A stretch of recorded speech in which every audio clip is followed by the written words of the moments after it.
আসসালামু আলাইকুম প্রিয় দর্শক, আপনাদের সকলকে আমন্ত্রণ জানাচ্ছি। ইউনূস শিবিরে ঝড় উঠেছে, একে অপরকে দোষারোপ করছেন, কেউ কেউ তো হুমকি দিচ্ছেন থলের বিড়াল প্রকাশ্যে নিয়ে আসবেন, কেউ কেউ ছেড়ে দে মা কেঁদে বাঁচি এমন অবস্থায় প্রচন্ডভাবে লেজে গোবরে অবস্থার মধ্যে এখন ইউনূস শিবির। এটার বহিঃপ্রকাশ ঘটেছে গুলশানে চাঁদাবাজি করতে গিয়ে তাদের কথিত বৈষম্যবিরোধী ছাত্র আন্দোলনের 5 নেতা একেবারে হাতে নাতে গ্রেপ্তার হওয়ার ঘটনা থেকে। সেই ঘটনায় তাদেরকে প্রোটেকশন দিতে তাদের মূল দল অর্থাৎ এনসিপি কেন এগিয়ে এলো না, প্রশাসন কেন তাদের উপর বিগড়ে গেল, এ সকল ঘটনায় যারা গ্রেপ্তার হয়েছেন তাদের বন্ধুরা, তাদের সহযোগীরা তীব্র ক্ষোভ প্রকাশ করেছেন। তারা একটি অত্যন্ত জনপ্রিয় পত্রিকার গুরুত্বপূর্ণ সাংবাদিককে ফোন করে বলেছেন, এই নিউজটা নিয়ে বাড়াবাড়ি না করলে হয় না। তিনি বললেন, সমস্ত মিডিয়ায় তো নিউজটা আসছে, আমাদের একটা পত্রিকায় এটাকে বন্ধ করলে কি আপনাদের সবকিছু গোপন থাকবে? তখন পাল্টা বললেন যে আমাদেরটা ঠিক মতোই আপনারা প্রকাশ করছেন ইনিয়ে বিনিয়ে বড় করে, কিন্তু আমাদের চেয়েও বড় যারা তাদের প্রশ্ন নিয়ে আপনারা কেন সংবাদ প্রকাশ করেন না? ওই সাংবাদিক বললেন, আপনারা তো তথ্য দেন না। জবাবে গ্রেপ্তারকৃতদের বন্ধু বললেন, আমাদের তথ্য দেওয়া লাগবে কেন? আপনাদের চোখ কি অন্ধ? আপনারা কি একবারও প্রশ্ন করেছেন যে আমাদের যে বিশাল অফিস রূপায়ণ টাওয়ারে, সেই বিশাল অফিস আমরা কিভাবে পেলাম? আমরা কিভাবে সেখানে অ্যাডভান্সের টাকা দিলাম? কিভাবে ভাড়ার টাকা দিচ্ছি? আমরা যে সম্মেলন করলাম আমাদের আত্মপ্রকাশের, সেই সম্মেলনের কোটি কোটি টাকা কোত্থেকে এলো? আমরা যে সারা দেশে ঘুরে বেড়াচ্ছি সেখানে যে কোটি কোটি টাকা ব্যয়, সেগুলো কোত্থেকে এলো? আমরা যে হোটেল শেরাটনে বিশাল ব্যয় আমরা পরিশোধ করার চেষ্টা করছি, সেটা কোত্থেকে এলো? আমাদের যে বড় বড় গাড়িতে আমাদের নেতারা চড়ছেন, এই গাড়িগুলো কোত্থেকে এলো? যে সকল নেতারা প্লাস্টিকের রেসপন্স করতেন, যারা মেসে থাকতেন, কোচিং সেন্টারে টিউটর হিসাবে পড়াতেন, তাদের যে এই বিশাল আয়োজন, এগুলো কোত্থেকে এলো? সে প্রশ্ন কি আপনারা করেছেন? নাকি আমাদের ছোট পেয়েছেন এই জন্য আমাদেরকে ঘেরাও করে আপনারা সংবাদ পরিবেশন করছেন? এক পর্যায়ে আলাপ আলোচনার মাঝখানে উত্তেজিত হয়ে বললেন, আমরা যদি রক্ষা না পাই, আমাদের যদি এভাবে গ্রেপ্তার হতে হয়, তাহলে আমাদের দিয়ে যে বড় বড় অ্যামাউন্টের টাকা আনানো হয়েছে, আমাদের দিয়ে যে বিভিন্ন বড় বড় প্রতিষ্ঠানকে, কোম্পানিকে ভয়ভীতি দেখানো হয়েছে, অনেক রাজনৈতিক নেতাদেরকে হুমকি দিয়ে সেখান থেকে যে অর্থবিত্ত আনা হয়েছে, আমরা কিন্তু সব ফাঁস করে দেব। পত্রিকার সাংবাদিক বললেন যে এটা তো আমাদের বিষয় না। পাল্টা হুমকি দিয়ে বললেন, আপনারা প্রকাশ করবেন, না হলে আপনাদের অনেক পত্রিকা হাউস কিভাবে অনৈতিক সমঝোতা করেছেন সে ঘটনাও কিন্তু আমরা প্রকাশ করে দেব। অনেক সংবাদ আপনারা প্রকাশ করেন না কেন? এমনকি হত্যাকাণ্ডের সংবাদ প্রকাশ করেন না। জবাবে সাংবাদিক নাকি বললেন যে আমরা তো অনেক সংবাদকেই হত্যা করছি আপনাদের স্বার্থে, তা আমাদের সঙ্গে এসব করে লাভ কি? জবাবে উত্তেজিত হয়ে বিভিন্ন রকম গালিগালাজ করে ফোন ছেড়ে দিলেন। ওই সাংবাদিক তার বিশ্বস্ত একাধিক জায়গায় কথা বলেছেন, আমিও তাদের সঙ্গে কথা বলার সুযোগ হয়েছে। আমার কাছে সবকিছু প্রকাশ করতে চাননি, তবে ঘটনা যে সত্য এটা অস্বীকার করেননি। এভাবে তারা এখন থলের বিড়াল বাইরে বের করে নিয়ে আসতে চাচ্ছেন। তিনি বলছেন যে আমরা গুলশানের একটি ঘটনাকে আপনারা আমাদের কেমন ভাবে ধরলেন, এরকম ঘটনা ধানমন্ডি, বনানী, গুলশান, বাড্ডা, উত্তরা, বিভিন্ন জায়গায় তো এরকম ঘটনা অহরহ ঘটছে। যারা অবৈধভাবে, তাদের ভাষায় অবৈধভাবে টাকা আয় করেছে, তাদের কাছ থেকে টাকা পাওয়ার জন্য আমরা তো হকদার, সেভাবেই তো আমরা তাদের কাছ থেকে টাকা পাই। আমাদের নতুন একটি যাত্রায় আমাদের টাকা লাগবে না, এরকম ভাবে তিনি জবাব দিলেন।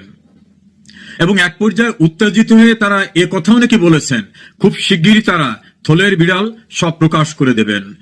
বৈষম্যবিরোধী ছাত্র আন্দোলনের সাবেক মুখপাত্র উমামা ফাতেমা, তিনি তো ফেসবুকে স্ট্যাটাস দিয়ে সমস্ত কিছু প্রকাশ করে এমন ভাবে তার বহিঃপ্রকাশটা ঘটিয়েছেন যে এদের শেকড় অনেক গভীরে, অর্থাৎ এদের সঙ্গে অনেকের যোগাযোগ আছে গুরুত্বপূর্ণ ব্যক্তিদের, ওরাই শুধু বিচ্ছিন্নভাবে না, পিসমিল করে ওদের ধরা ঠিক হবে না।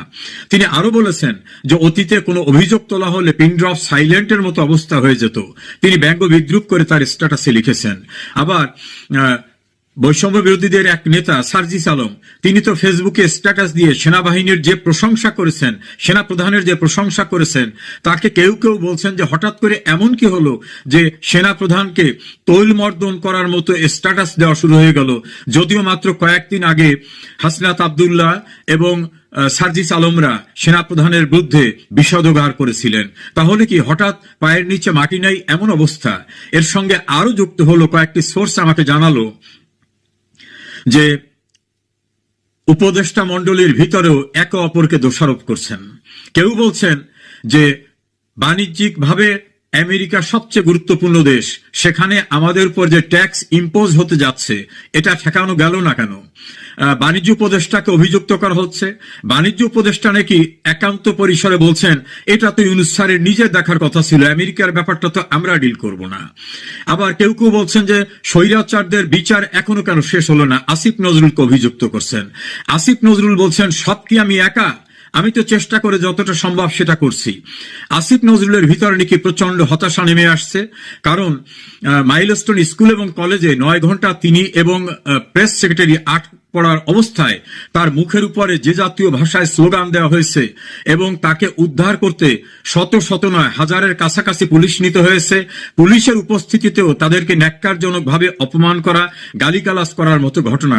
তিনি নাকি আরো ক্ষুব্ধ হয়েছেন যে ছাত্রদের জন্য তিনি এই রাজনীতিতে আসলেন, সেই ছাত্ররা তাকে উদ্ধার করতে মাইলস্টোন স্কুল এবং কলেজের দিকে কেউ এগিয়ে যান নাই। এই ঘটনায় তিনি খুব মর্মাহত। তিনি এক পর্যায়ে নাকি বলেছেন যে আমি আগেই জনপ্রিয় ছিলাম, এখন রাস্তায় তো বের হতে পারছি না, অবরুদ্ধ হয়ে থাকছি। আবার যদি এত পুলিশ তো আর সবসময় আমার সঙ্গে থাকবে না, আমি বাইরে চলে গেলে তখন আমার অবস্থা কি হবে? এর চেয়ে আমার এখানে না আসাই উত্তম ছিল। এভাবেই তিনি নাকি তার ক্ষোভের কথা প্রকাশ করছেন। প্রেস সেক্রেটারি নাকি বলছেন যে আমি আগেই তো ভালো ছিলাম, আমার এখানে এসে এখন আমার স্ত্রী থেকে শুরু করে পরিবারের সবাই বলে যে তুমি তো গণশত্রুতে পরিণত হয়েছে, আমার গ্রামের লোকরাও বলে গণশত্রু, আমি তো বাইরে বের হতে পারছি না। এভাবে একে অপরের অভিযোগ তুলে ধরছেন। এবং ডক্টর ইউনূস নাকি তার ঘনিষ্ঠ পরিসরে বলছেন আপনারা যদি এত কিছু নাই করতে পারেন, আমাকে কেন আপনারা এখানে আটকে রাখছেন? আমিও ক্লান্তি বোধ করছি, আমার বয়স হয়ে গেছে, আমার নিজস্ব প্রতিষ্ঠান গ্রামীণ সেক্টরকে সেটাও আমার দেখাশোনার দায়িত্ব, আমি তো সেখানেও কাজ করার সুযোগ পাচ্ছি না। ঐক্যমত কমিশনে যারা আমেরিকা সহ অন্য দেশ থেকে এসেছেন তারাও নাকি ডক্টর ইউনূসের সঙ্গে একান্ত আলোচনায় এবং নিজেদের ভিতরে আলোচনায় বলছেন আমাদের এই সব পরিশ্রম জলে চলে যাচ্ছে, কিছুই হবে না। আমরা যত সংস্কারের প্রস্তাব করছি এটা যারা ক্ষমতায় আসবে তারা এটা বাস্তবায়ন করবে কি করবে না সেটা আমরা জানি না। তাছাড়া ঐক্যমতে কেউ পৌঁছাতে পারছে না। বিএনপি সবচেয়ে বড় স্টেক হোল্ডার, জামাত দ্বিতীয় স্টেক হোল্ডার, তারাও আমাদের সঙ্গে একমত পোষণ করছেন না। এমন কথাও তারা বলছেন যারা একমত পোষণ করছেন তারা তো ছোট ছোট পার্টি, তারা ইউনিয়ন উপজেলা পর্যায়ে নির্বাচন করেও দাঁড়াতে পারবে এমন অবস্থা তাদের নাই। তো তাদের মতামতের সঙ্গে কি যায় আসে?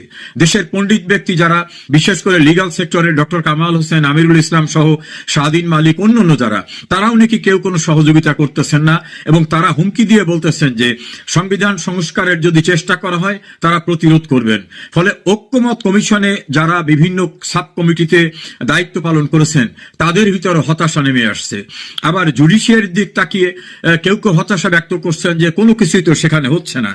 এভাবে আরেকটা ঐক্যমত কমিশনের ভিতরে ক্লোজ ডোরে আলোচনা হয়েছে যে এই সরকার কেন গণমাধ্যম ব্যক্তিদের সঙ্গে রাখতে পারল না। তারা বিশেষভাবে উল্লেখ করেছেন সাংবাদিক এম এ আজিজ, তৃতীয় মাত্রা খ্যাত জিল্লুর রহমান, মাসুদ কামাল এবং মঞ্জুর ইসলাম পান্না সহ আরো বেশ কিছু সাংবাদিকের নাম বলছেন। তার ভিতরে উল্লেখযোগ্য মানব জমিনের সম্পাদক মতিউর রহমান চৌধুরী, প্রথম আলো এবং ডেইলি স্টারের সম্পাদক দ্বয় এবং আরো অনেক গুরুত্বপূর্ণ সাংবাদিকদের কথা বলছেন যে তারাও কেন পক্ষে থাকলো না। কেউ কেউ অভিযুক্ত করছেন এই সরকার আমলে বিভিন্ন দূতাবাসে যাদের প্রেস মিনিস্টার নিয়োগ করা হয়েছে সেই সব জায়গায় যাদের নিয়োগ করা হয়েছে তারা কি সার্ভিসটা দিচ্ছেন? তারাও তো কোনো আমাদের কোনো ফ্রুটফুল রেজাল্ট দিতে পারছেন না। তাহলে দেশের ভিতরে যারা আছেন, মোস্তফা ফিরোজ, তিনি তীব্র আওয়ামী বিরোধী, তিনিও খুব জোরালো কণ্ঠে এই সরকারের সমালোচনা করছেন এবং আজকে তিনি তার একটা ভিউজে বলছেন যে 100 জন সাধারণ মানুষকে জিজ্ঞাসা করা হলেও এই 100 জনই